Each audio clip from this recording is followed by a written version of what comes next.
Hey, hope you are having an amazing day. I'm just responding to the question about what is your first thought when the phrase or the name Cheesecake Factory comes to mind?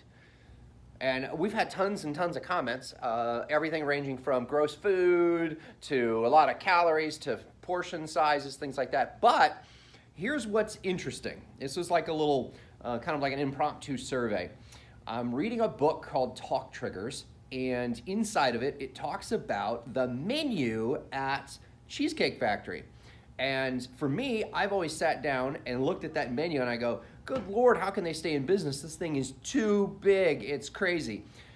In the book, they talk about that menu being the talk trigger. Like when you bring up the company, everybody's going to think about the menu. And I thought, no way. I'm just shocked that they're still in business. It can't be because of the menu. I like the decorations. I like the food. The food's good. But I mean, like, it's a month to read this catalog. I'm like, what in the world? So I wanted to put it to a test. So I put it out there to see what other folks thought.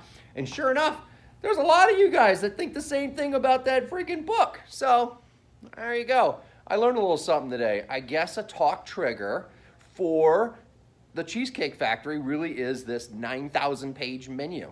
So there you go. I learned something new today. So that's my 2 cents.